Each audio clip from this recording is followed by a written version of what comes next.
If you'll come along with me into the shadowy halls of the Whispering Gallery, we'll continue on past the Gallery of Ghosts, the Vault of Curses, and the Kraken's Pond, to the Upper Gallery and into the far reaches of our planet, where we'll find the next part of the story.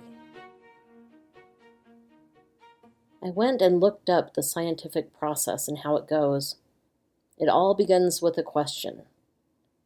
The question is worked into a nice and tidy hypothesis, an explanation that has limited evidence, complete with predictions of the answer, and then we move on to gathering data and analyzing it, and last of all, drawing fact-based conclusions. This, I'm hoping, is ringing a bell. I don't know about you, but I kind of did a sprint from biology to horticulture and lastly astronomy, completing my science requirements.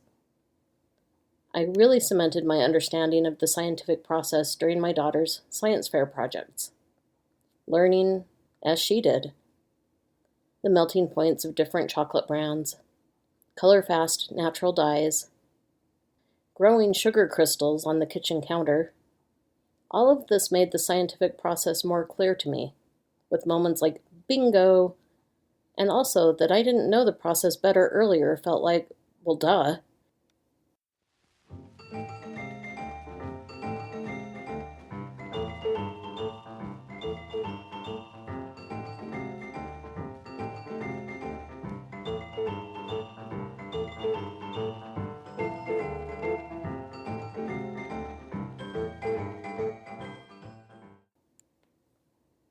Welcome to the Whispering Gallery podcast. I'm Suzanne Nicolaisen. How's it going? I missed you the last couple of months, but it can take me a minute to tidy up my research into the stories that are ready for you. This story had a lot going on. Science fake versus science fact, geology and history, plus just such weird blanket assumptions. I focused the story onto one of the artist illustrators because otherwise this would be the story that never ends. So I stepped back to look at things from a bird's eye view, took another listen to part 1, and now I have the rest of the tale to tell. I hope you'll join me this evening to wrap up the story about unreal, hollow earth drawings. There's Admiral Byrd's strange stories with a lot of ties to sci-fi and politics of the time. And then the imaginings of John Symmes, drawn as a kind of diagram of the workings of his Symmes holes, and the subsequent 5 livable or inhabitable concentric levels of his fictional version of planet Earth. Was he trying to put his stake in the ice to be involved in the race to explore the poles? The great polar adventure? For now, let's wade into this strange dark ocean of way out, woo-woo stories that I alluded to in part 1.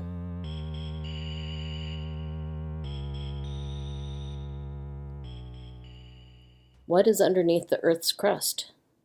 Geology, rocks, iron, pressure, not a human-friendly environment. The Arctic, Antarctic ice, and coastal polynyas, poles in the ice. And we're going to talk a bit about some solutions to clean up ink mistakes in your typography and artwork. Why? Because I wanted to know how someone like Captain John Cleves Symmes, who lived in the 1800s, would have cleaned up his ink line drawings, minus Bezier anchor points and layered design files, etc. Come with me, my friends, into the strange inner world of one of the unreal hollow earth drawings. Captain John Cleves Symmes Jr., captain of the U.S. Army, starting as an ensign in 1802 and honorably discharged 13 years later in 1815 as a captain. After that, he tried working as a trader, but that didn't work out, so he embraced his theory of the hollow earth. In fact, he did more than give his theory a big hug. In 1818, Captain Symmes made a declaration of the conclusion of his hypothesis before gathering and analyzing the data. In his conclusion, minus the data, he pledged his belief on his very life. But he had the scientific process out of order, and the zeal he had for his idea wasn't coming from science. In his proclamation, it reads, "Light gives light, to light discover ad infinitum." St. Louis, Missouri Territory, North America, April 10th, AD 1818. It's addressed to all the world. I declare the earth is hollow and habitable within, containing a number of solid concentric spheres, one within the other, and that it is open at the poles 12 or 16 degrees.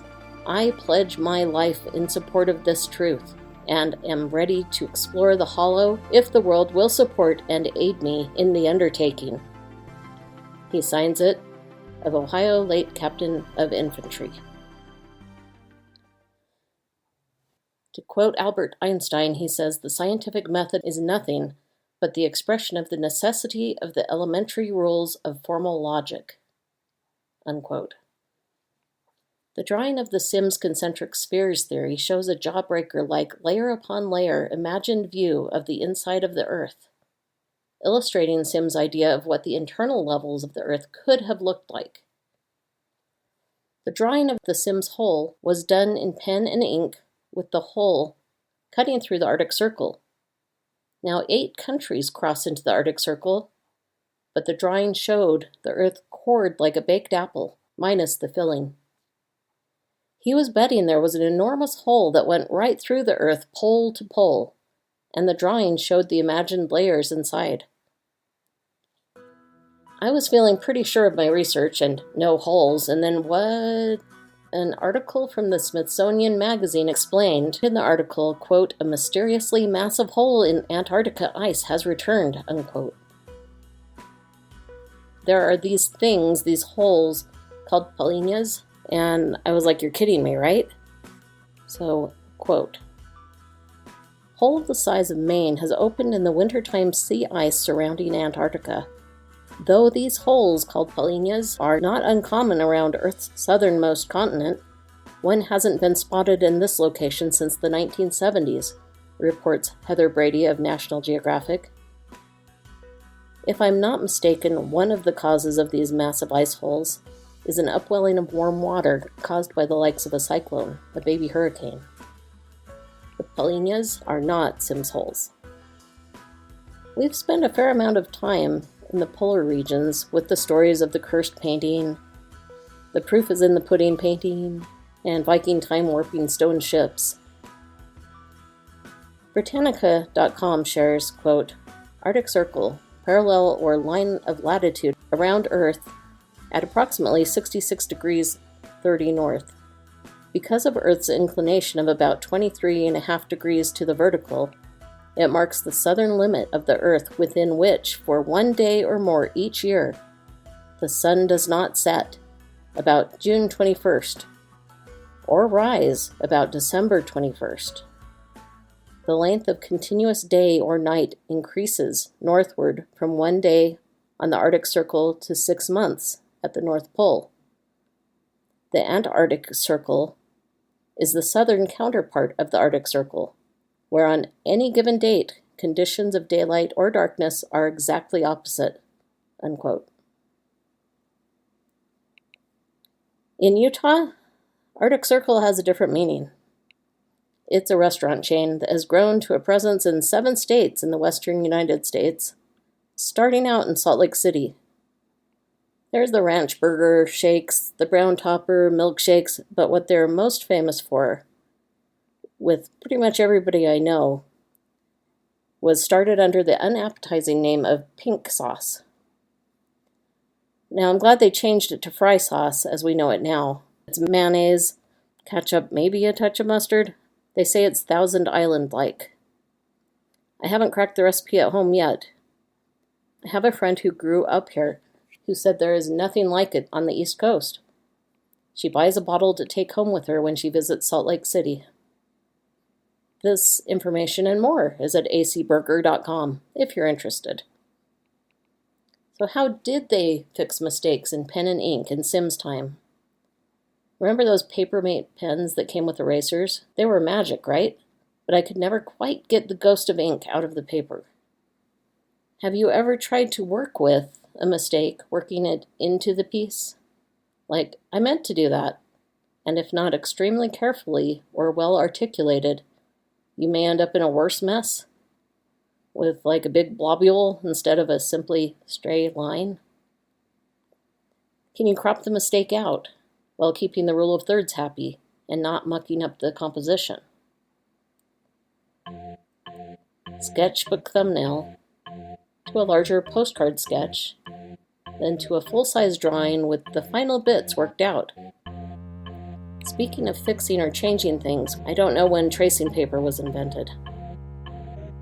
So to correct an ink mistake, there's microdermabrasion, like using the Tombow 67304 mono sand silica eraser, designed to remove colored pencil and ink markings. Now this one is not your pink pearl eraser from school. I had one like these and was never quite sure how to use it properly to exfoliate or make a hole in my paper. I'm not sure when these were put on the market. I can see if you're very careful, it could help. Now, surgery. Use an X-Acto knife to scrape off the ink or a layer of paper. I've seen an artist wax carving tool that might be worth trying, but that seems better for thick acrylic. This is also extreme precision. Do you need a magnifying glass for this?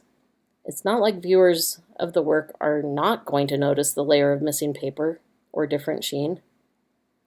Well, maybe some people can be more delicate and precise than me, and it wouldn't be noticeable.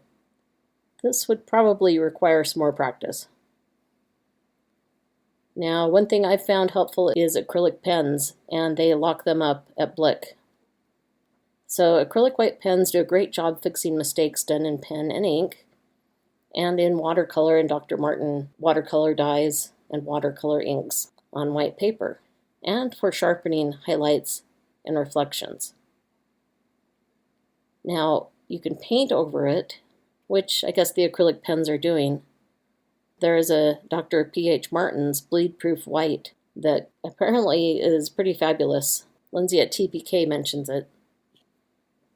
The next point takes a little bit more time and it's a bit of a pain, but you can use a light box or nearby window to retrace and maybe just redo it, because that's always an option.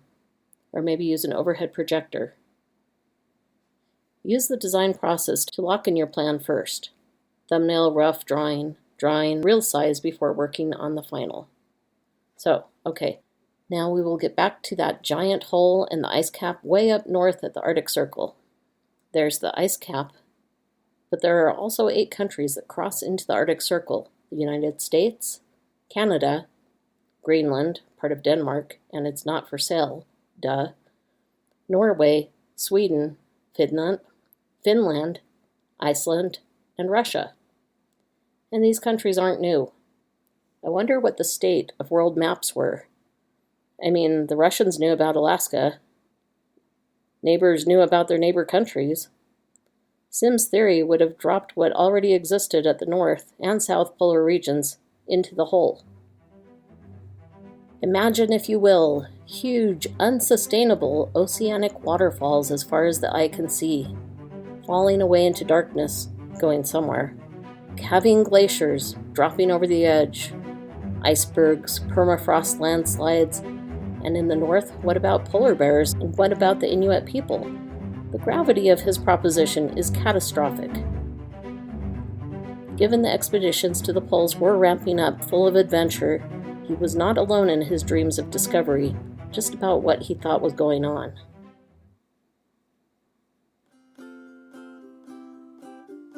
Russia's first colony in Alaska dates to 1784 on Kodiak Island. So this was like first contact. And Promislenki fur traders got rolling, and illness began to spread much like when Europeans first came to North America, farther south. In fact, 80% of Alaskan indigenous people died due to the illnesses that were spread by the colonizers. I didn't hear about any change of heart regarding either of the Symmes holes based on countries or land existing there already. Russia, Greenland, Scandinavia, remember Svalbard in the Kingdom of Norway? In the way up of the northern archipelago of Norway, between Norway and the North Pole. It's mentioned in The Proof is in the Pudding painting, Season 4, Episode 8, where people who live there carry flare guns to scare away polar bears and go out in twos. Speaking of life in the extreme north, have you seen True Detective Night Country on Max? I was going to say HBO, but it's Max now. The story takes place in Alaska, and it's filmed in Iceland. It's pretty intriguing with the tie-in to mythology and ghosts and culture. Centers around the murder mystery of a midwife, protester, activist, Annie Kotuk, an indigenous Alaskan woman. The story blurs the line between terrifying supernatural moments, thin borders with the dead, cooler night, all dark all the time, cultural heritage, and the dysfunction in the police station. Did I mention there were ghosts? HBO's description is, the 8 men who operate the Tassal Arctic Research Station vanish without a trace. To solve the case, detectives Liz Danvers, Jodie Foster, and Evangeline Navarro, Kelly Reese, will have to confront the darkness they carry in themselves and dig into the haunted truths that lie buried under the eternal ice.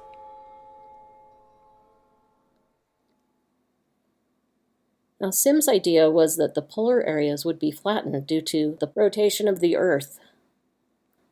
Think of the amusement park rides, or at the fair where you stand with your back against the ride wall in a circular area. It goes round and round, and the force holds you to the wall you are standing against. Or those crazy music rides that you sit in a car and go round and around and are squished to the side of the car away from the center of the ride, dizzy and squished. As time moved on, Symmes changed his belief from 5 concentric rings on the inside of the Earth to 1. The width of the Symmes holes would be 4,000 miles wide at the North Pole area and an even bigger 6,000 miles wide at the South Pole. Antarctica, the 5th largest continent, about the size of Kansas, again with the same problem of wiping out the existing land, which was discovered in 1820. Symmes died in 1829. Maybe he didn't hear about Antarctica. We've established there's no giant hole, rather cartographers, geology, and science have established that. Satellites. Not like I've gone and checked myself, but the Arctic Ocean is up there without a big drain. Antarctica is on the map as a landmass, but here's what the U.S. Geological Survey, U.S. Department of the Interior, says about the North Pole. Unlike the South Pole, the geographic North Pole does not lie on a landmass. The Earth's northern axis of rotation is in the Arctic Ocean, covered by shifting sea ice. Landsat does not image the North Pole, which makes it an imperfect investigative tool for the detection of Santa's workshop." Unquote. Mary Anning said, "Science is the language in which we converse with nature, and its truths are revealed through the language of evidence." Sci-fi, sci-fake. So what is it with science fiction and science fake? Sci-fi author Isaac Asimov said, "Today's science fiction is tomorrow's science fact." We found ourselves another proclamation. Here we take a fork in the road to look at our dear planet Earth. Science, specifically geology, that is today's fact and tomorrow's. On Wondrium, there's a very cool lecture series, The World's Greatest Geological Wonders by Professor of Earth and Planetary Science, Dr. Michael E. Weissession. He takes you on an armchair tour of our planet, explaining the geology as part of the tour. There are some amazing places, some as recognizable as Yellowstone, Mammoth Caves, and the Grand Canyon, and other places like Gawa Heijin, the world's most acid lake, lava lakes, sand mountains, and crystal caves. Honorary member of the Explorers Club, as of 1927, Rear Admiral Richard Evelyn Byrd of the U.S. Navy, was a polar explorer who visited both the Arctic and the Antarctic. On May 9, 1926, Richard and Floyd Bennett, the pilot for the flight, left Norway to try and fly to the North Pole. There are questions about if they really made it or not, given fuel used, mileage, and notes between Byrd and Bennett that they were passing back and forth that was too loud to talk. It seems like they probably did not make it. In fact, there was an independent review that came to that conclusion. Byrd wrote that they should have been there, but they weren't. So in February 19th of 1947, Byrd's secret diary recorded exploration over the North Pole in a book released in 2012. But he was in Antarctica at the South Pole with Operation High Jump in 1947. Curious. While exploring the North Pole, he saw mountains and grass and a mammoth, and of course you know where there's one mammoth, green hills, temperatures of 74 degrees, and at the time shows like Flash Gordon, Lost Horizons may have influenced his adventure. Just saying. Byrd even compares it to Buck Rogers. That is, if Byrd wrote this secret diary. So pull up your hoodie and grab your cocoa. Here's the gist of it. And it went down in the Arctic, North Pole. They were exploring the North Pole, Byrd and his pilot Bennett, when flying crafts came up to escort them to a city that had appeared. They found they were caught in a tractor beam, so they had to go along with it. Kind of Star Wars-ish. Long story short, they, who turned out to be Nazis, took them inside the Earth to talk to the Master. The horror of the nuclear bombs dropped in Japan got the underworld people's attention, so they summoned Byrd to give him a warning for humanity to get our crap together. After Auf Wiedersehens were said, he got back to camp. Later back in the U.S., he was ordered by the government to stay silent about it. Whew, that was a lot of oddness. Even in the name of sci-fi, how did it get attached to Admiral Byrd? So this story could have been its own season. The unreal hollow earth drawings that didn't fare well against the scientific method, existing maps, people, and countries. Reality for the win!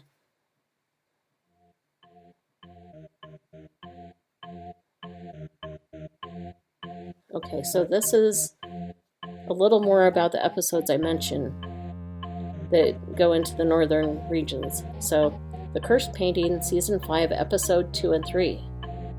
There is a painting of a scene of one of the ships from the Franklin expedition. The ship is deserted, polar bears are scavenging, it's gross. And man proposes, God disposes, painted by Sir Edwin Landseer, known for his paintings of animals, lions, dogs, stags. This painting of the polar bears doing their thing is said to be cursed.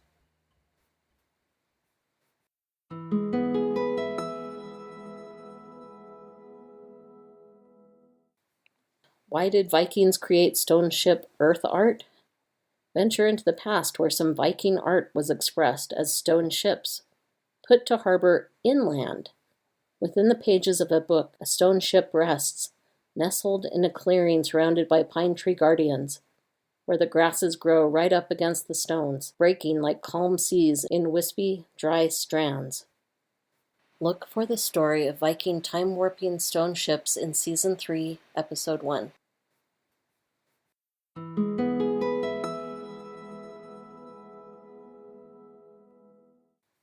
Do you love sea monster stories? Listen to The Kraken, Season 1, Episodes 8 through 11.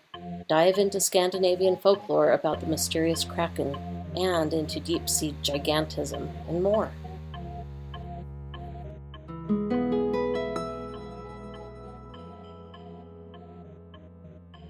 The proof is in the pudding paintings, Season 4, Episode 8. Are home, barn, and mound spirits not spooky enough for you? Just wait for the unsettling Yulbakken.